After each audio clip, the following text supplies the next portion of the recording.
and welcome. I'm Asima Katauka and you are watching NewsX World. Let's take a look at some of the top stories. The Israeli military has announced a daily tactical pause in its military operation in parts of Gaza, including Al-Mawasi, Deir, el-Balah, and Gaza City to allow for humanitarian aid, according to an IDF statement on Telegram. And the pause will continue until further notice.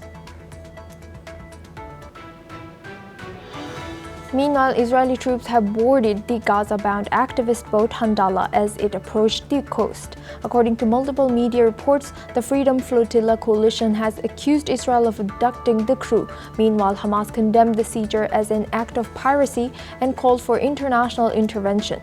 The incident heightens tensions over aid access to Gaza. A high-level U.S. business delegation led by FedEx CEO Rajesh Subramaniam will visit China this week to meet senior officials, according to the South China Morning Post. This delegation includes executives from Boeing and U.S.-China Business Council President Sean Stein, with a focus on reviving business talks amid tense trade negotiations.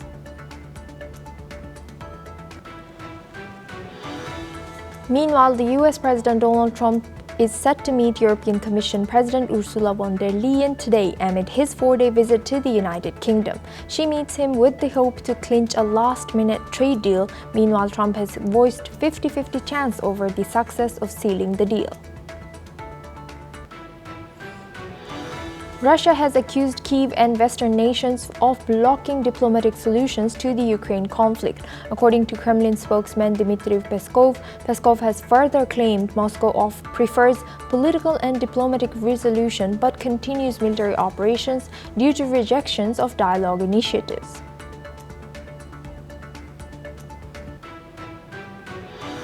Meanwhile, Russia has announced the cancellation of major annual Navy parade, which was planned for today, citing security concerns as the reason without specifying any threat or concerns, as per Kremlin spokesperson Dmitry Peskov.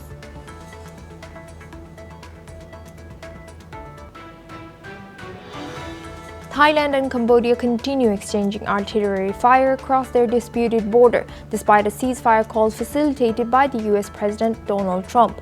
The death toll has risen to over 30, mostly civilians, marking the worst violence between the two in over a decade.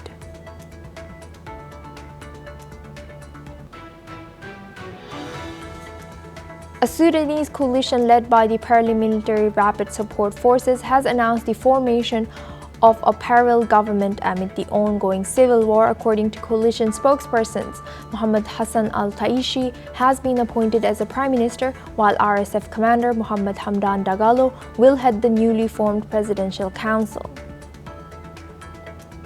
Israel has begun daily tactical pauses in its military operations across 3 areas of Gaza: Al-Mawasi, Deir, el-Balah, and Gaza City from 10 a.m. to 8 p.m. local time. The Israeli army says these pauses, which started this morning, are meant to enable humanitarian access and will continue until further notice. In addition to halting attacks, the military has designated secure routes for aid convoys operated by the United Nations and other humanitarian agencies between 6 a.m. and 11 p.m. local time.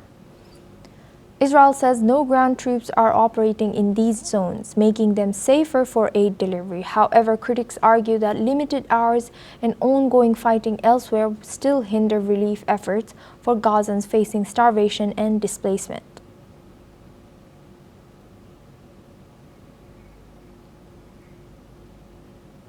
Now we are joined by Lieutenant Colonel in Reserve Avital Leibovich. She's a director at AJC Jerusalem and former IDF spokesperson to international media. Thank you, Levital, for joining us today. Good to see you. Now, how significant is this move in the context of international humanitarian law, and also can tactical pauses like these can be seen as a genuine effort to protect civilians? Israel found itself in a very complicated situation in the last 2 weeks. Actually, on the one hand, there was a system which was developed 2 months ago in which Gaza Humanitarian Fund, GHF, a civilian American company, built distribution centers and distributed boxes with food to family representatives in Gaza. There were 3 or 4 distribution centers. Overall, this company distributed more than 90 million meals. And as a reminder, there are something like 2 million people who live in Gaza.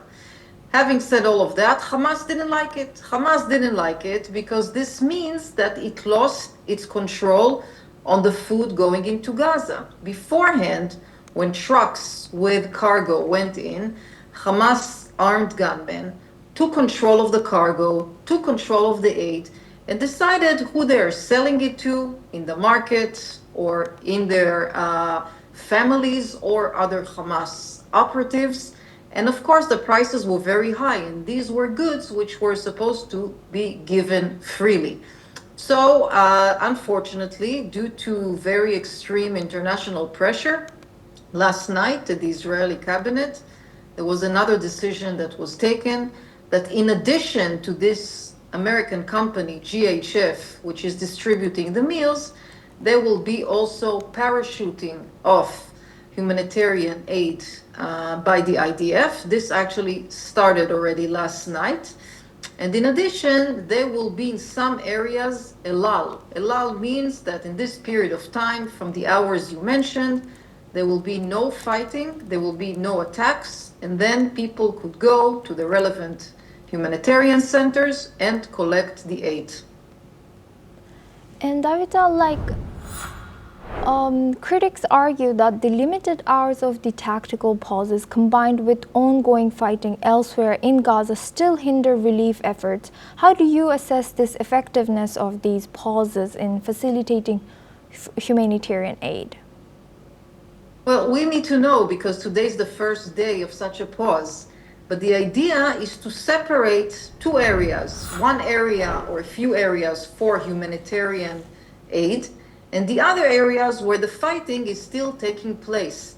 I really would like to remind the viewers that at the end of the day, Hamas is the one who committed these atrocities on October 7th.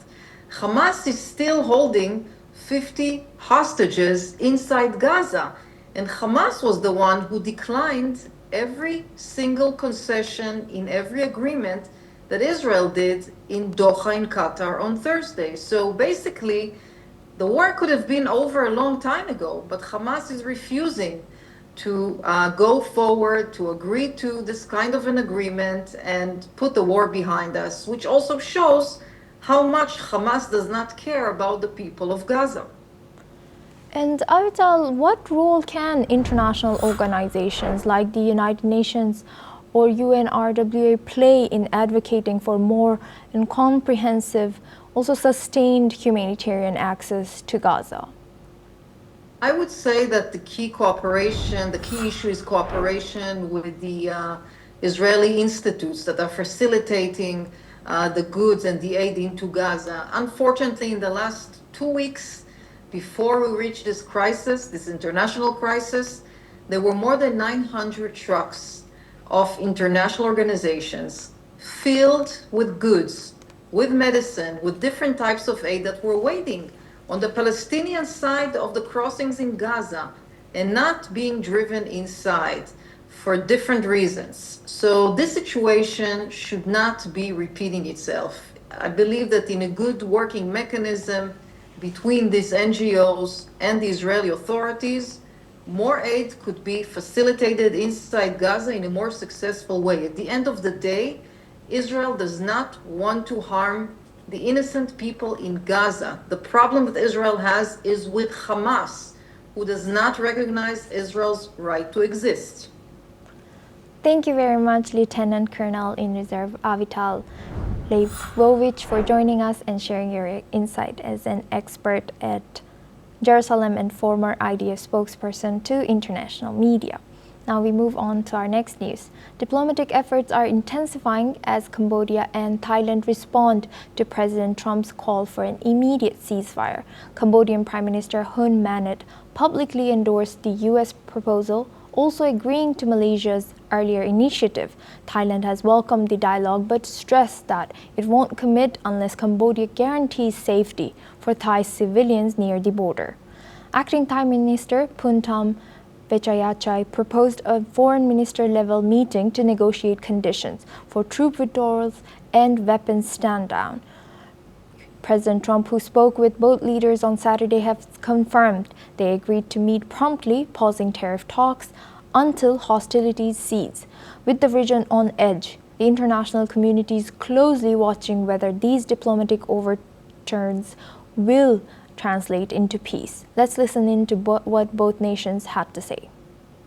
บอกว่าประธานดีอยากเห็นการหยุดยิงอยากเห็นการเกิดสันติภาพขึ้นในพื้นที่นะครับผมก็ยืนยันว่าตรงนี้เราทำมาตลอดแต่ว่าสิ่งที่สำคัญก็คือเราก็ได้เล่าให้เห็นว่ามีการยิงเข้ามาสู่พลเรือนโดยไร้เป้าหมายทางทหารส่วนเราเนี่ยเราตอบโต้เนี่ยในจุดที่เป็นฐานเป้าหมายทหารที่เป็นปืนและวิถีจรวดเพราะเราคิดว่าตรงนั้นน่ะคือตัวปัญหาที่ทำลายเข้ามาถึงประชาชนไทยในหมู่บ้านต่างๆបាទអញ្ចឹងពាក់ព័ន្ធទៅនឹងការប្រយុទ្ធគ្នារវាងកងទ័ពកម្ពុជាហើយនិងថៃដែលយើងទទួលការឈ្លានពានពីកងទ័ពថៃហ្នឹងឯកឧត្តមប្រធានាធិបតី Donald Trump លោកចង់ឃើញការឈប់បាញ់គ្នាភ្លាមហើយនឹងចង់ឃើញសន្តិភាពកើតមានរវាងប្រទេសទាំងពីរជាការឆ្លើយតបសម្ដេចមហាបវរធិបតីនាយករដ្ឋមន្ត្រីលោកបានបញ្ជាក់យ៉ាងច្បាស់ជាមួយនឹងឯកឧត្តមប្រធានាធិបតី Donald Trump ថាកម្ពុជាឯកភាពតាមសំណើឲ្យមានការឈប់បាញ់ភ្លាមនិងដោយឥតលក្ខខណ្ឌរវាង Now we're joined for this discussion by Raju B. Manwani. He's a spokesperson NBPVHP Thailand, former director India Thai Chamber of Commerce, joins us live from Thailand. Welcome to Raju B. Thank you very much for joining us today. Now, Thailand's acting prime minister has called for sincere intention from Cambodia. So how realistic is it for both nations to genuinely commit to a ceasefire given the historical and ongoing tensions between them? Also, there's probably trust issues between them. Well, trust issues have been there ever since the late 50s, or even I would say 120 years ago, ever since the demarcation of the borders were done by the French colonists of Cambodia. Thailand has always contested that they do not accept the borderline drawn between Cambodia and Thailand. And there have been a few skirmishes over the past 100 years, the last one being in May when one Cambodian soldier was killed. That led to dialogue between the Prime Minister, phone call rather, between the heads of the two states, which unfortunately was leaked by the Cambodian side, which led to a lot of embarrassment for the Thai Prime Minister, Paetongtarn Shinawatra. She had, in good faith, and called the leader of Cambodia as an uncle because they had friendly relations with her father. And that being leaked, well, she had to relinquish her post as Prime Minister. But that also created some angst among the Thai people. And then after that, in June, when there were the two landmines in which Thai soldiers were killed, I think that was the final straw on the camel's back, so to say, probable saying. And that led to Thailand taking action, including air bombing of military bases in Cambodia. In retaliation, however, the Cambodian side fired indiscriminately and killing civilians and damaging civilian property, which again was not kindly taken by the Thai population here. Thank you for sharing that, Raju B. Manwani. Please stay with us as we'll come back to you for our next discussion as well. Now we stay in this topic. Even as leaders talk peace, hostilities along the Cambodia-Thailand border continue to escalate. Heavy shelling was reported this morning, with Cambodia accusing Thai forces of striking multiple points, including temple complexes near Trat province. Thailand countered, blaming Cambodia for attacks near civilian areas in Surin, where livestock were killed and homes damaged. The renewed aggression stems from the killing of a Cambodian soldier in May, which triggered a spiral of troop buildups and diplomatic breakdowns. In Sisaket, artillery fire echoed throughout today, with both sides mobilizing long-range weapons. More than 200,000 people have now been evacuated amid the worst border conflict in over a decade. Here's what both nations have to say. រហូតតាំងពី2រំលងអត្រាដល់ម៉ោង 4:50 នាទី ថៃបានចាប់ផ្ដើមវាយប្រហារដោយបាញ់កាភ្លើងធំចូលទៅក្នុងទឹកដីប្រាសាទតំន់ធំនិងតាក្របីវេលាម៉ោង 6 មុននេះបន្តិចមុននឹងនាងខ្ញុំឡើងមកធ្វើបច្ចុប្បន្នភាពនៅទីនេះម៉ោង 6 ព្រឹកថៃចាប់ផ្ដើមវាយថ្មើរជើងបន្ថែមទៀតចូលតំបន់ភ្នំខ្មោចគ្រប់ទីតាំងនៃការប្រយុទ្ធទាំងអស់ទាំងប្រាសាទតំន់រហូតដល់តំបន់មុំ3 ខ្មាំង This current conflict stems from the policy of the Cambodian government, not from the innocent people of either country. Therefore, we earnestly request that the Thai public refrain from any acts of violence, whether in speech or action, including insults or discrimination towards Cambodian nationals who reside or work legally in Thailand, such as migrant workers, students, and professionals.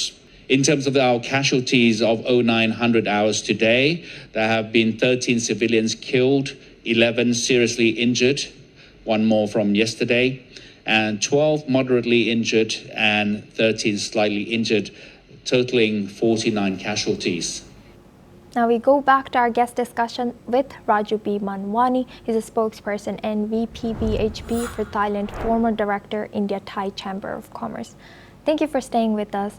Now, what are the broader implications of regional security within Southeast Asia if these two countries successfully negotiate a ceasefire soon? Well, a ceasefire is impending, so to say, because you have to consider the fact that the Thai Air Force outnumbers the Air Force of Cambodia by almost a factor of 20:1, and the Thai military is 3 times the size of Cambodia.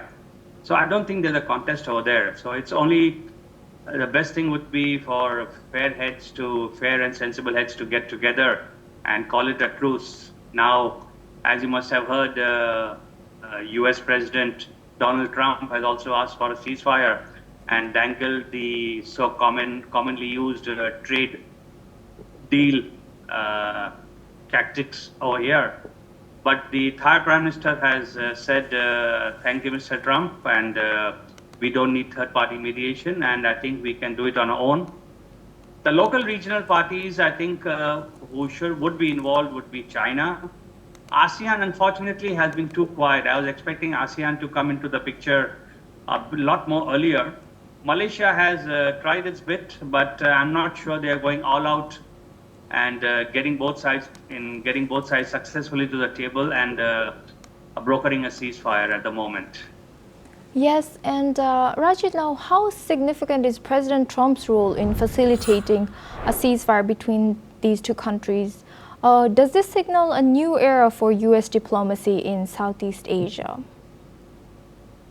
Well, the U.S. has always had a very strong influence in this region, and it would really love to be in the midst of things, considering that China has been very, very influential in the last quarter of a century, and especially with the China Belt Road, it has gained a lot of traction over here.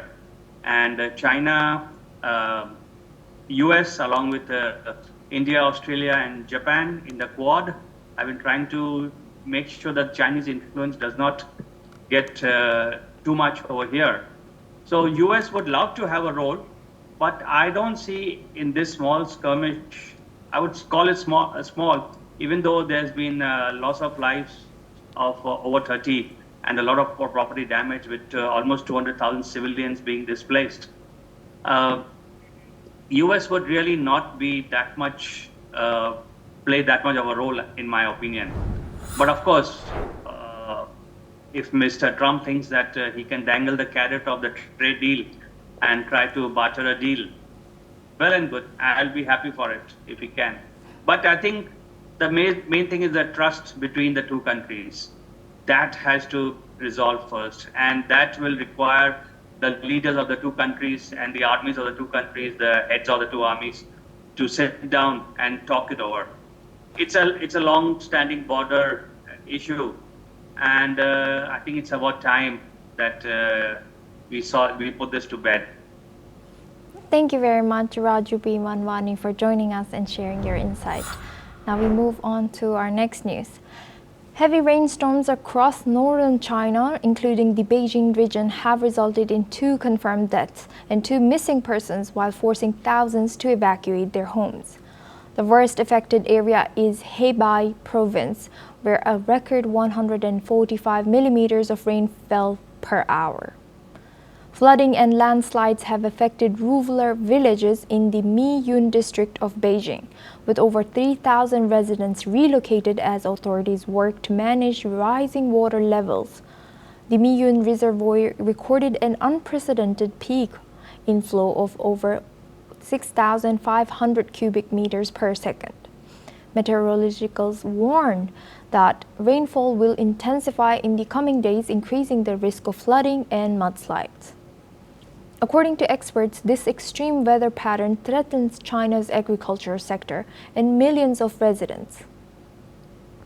Authorities continue to issue flood warnings across multiple provinces as they mobilize emergency response efforts. Now we're joined by Thomas Porteous. He's an anchor and correspondent at NewsX World. Thomas, what more can you tell us about this situation in China?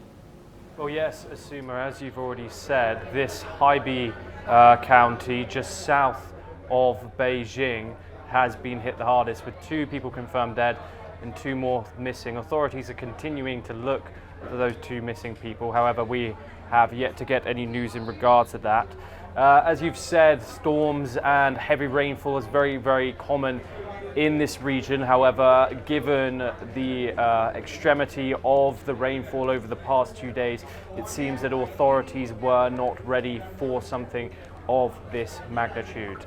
The average rainfall here is usually measured at about 540 millimeters over the 8 hours on average at this time of year. However, these events over the past 2 days have obviously superseded that, leading to the lack of preparation, the lack of authority, the lack of help, which has led to, sadly, these 2 people losing their lives and these other 2 people going missing. So all in all, nearly over 4,500 people have gone missing, have evacuated in the Fengping district, and around 3,000 in the Miyun district.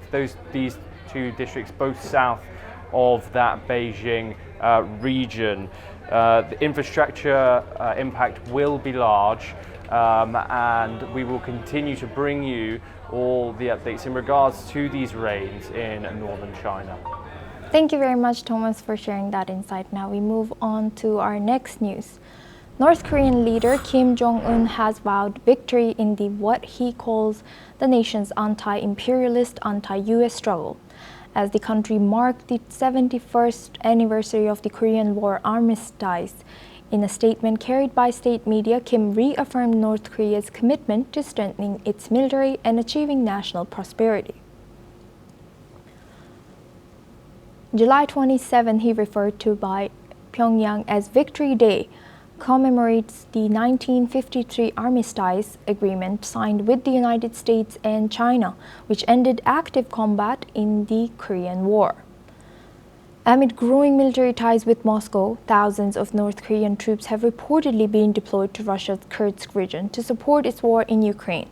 Kim also paid tribute to Chinese soldiers who fought alongside North Korea and visited frontline artillery units to mark the occasion. Now we are joined by Dr. Satoru Nagao. He's a foreign affairs expert, joins us live from Japan. Thank you, Dr. Satoru, for joining us today. Good to see you. So how should Western nations, and particularly the U.S., respond to North Korea's growing militarism as well as anti-American rhetoric? Simply said, North Korea needs their legitimacy to seek the independence from the imperialists, and this imperialist definition of imperialist including the United States. And in this case, so for a long time, North Korea's leader mentioned of the United States, especially after the Korean War. The Korean War, the North Korea's definition, this is a victory. This is a war. The North Korea achieved a victory. So that's why this address looks like repelling the United States, something like that. But at the same time, viewing from the current situation, indeed, North Korea want to say this as the address. Because for a long time, North Korea was under the economic sanction of the international community, but now North Korea do not need to worry about economic sanction because North Korea can sell the weapon to Russia, and North Korea can join the war in Ukraine, and China also violates the sanction rule, and they support North Korea. So this means that North Korea has two big power as a patron supporter, which is Russia and China. So that's why North Korea do not worry about economic sanctions, do not worry about the United States, do not worry about other countries, including Japan, South Korea, any countries. And in addition, the new government of the South Korea is quite pro-North Korea. The address in June, South Korean President Lee did not mention about North Korea, even if South Korea's President Lee mentioned that North Korea as an enemy in the past. So that's why the current situation, North Korea has the advantage. Weak point of the North Korea is because they sell the weapon, more than 5 million ammunition to Russia. Indeed, North Korea do not have the ammunition now. So if the war break out, North Korea do not have the ammunition indeed. So that's why this is weak point. But they want to hide this situation. And this means that to hide, they should show it looks like they are confident, they have the confidence to win any war, something like that. So that's why this address is quite, simply said, this is a victory, and anytime they can achieve the victory, something like that. Right. Thank you very much, Dr. Satoru Nagao, for sharing that insights as an expertise on foreign affairs expert. Now we move on to our next news. At least 6 people have been killed and dozens injured in a deadly stampede at the Mansa Devi temple in India's Uttarakhand. The incident occurred after a high-voltage electric wire reportedly fell near a temple pathway, causing panic among the large crowd of devotees. Police say the sight of the falling wire sparked a desperate scramble to escape, leading to a fatal crash.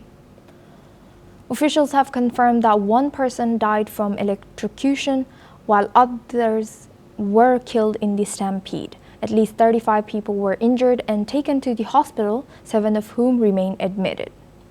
India's Prime Minister Narendra Modi, President Draupadi Murmu, and Defense Minister Rajnath Singh have expressed deep condolences to the families of these victims. An investigation is underway to determine the cause of the electrical failure and assess the crowd management arrangements. Stampede tragedies remain a persistent risk at large religious gatherings across India, where safety infrastructure often struggles to meet the volume of devotees.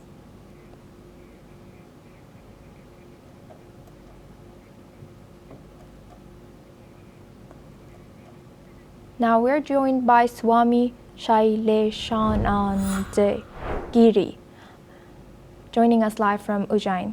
Thank you for joining us today. Welcome to NewsX World. What more can you tell us about this news that's unfolding now? Yeah, look, the thing is that we have experienced a lot of things like such stampedes in our history. Maybe in Kumbh Mela, maybe into various situations of the temples during the festivals, Hindu festivals or other festivals. All over the country, we have faced a lot of stampedes, and that is because of the mismanagement regarding to the footfalls. If we are facing that so many of people are coming to a single place at a particular time, we need to manage the footfalls. And if we manage the footfalls, the things will get very decreased. the crowd has got so many of heads, none of the intelligence. And the same thing happened here. There was a rumor that the electricity has leaked, and because of that, they all got, you can say, frightened, and they started running and pushing each other. The same thing happened at Kumbh Mela last year. What happened? There were so many of people, and the diversions by the traffic were not properly. And they all got accumulated at a singular place, and because of that, the force of the pressure of the crowd was there. And due to that, everybody started pushing each other, they fell, and hundreds of them collapsed. The same thing happened here at Mansa Devi Mandir, and we all must think it very deeply. Look, so many of Hindu festivals, mass gatherings are there. If the government is not able to manage the mass gatherings, they must avoid the mass gathering. We can see it during the, we can say, processions also. If you've got the Kawad Yatris, they all get accumulated and they start behaving very badly. They attack each other, they throw stones over the buses, and they also create a lot of nuisance over the system. So I think whole of the administration should think as a whole that if there is a mass gathering, there must be a particular amount along with the space available, and then only they must allow the people to enter into the temple or the place of gathering. Yes, indeed. Thank you very much, Swami Shaileshanand Giri, for joining us today and sharing your insight all the way from Ujjain. Well, that's all we have time for. We will continue to bring more news updates from around the world.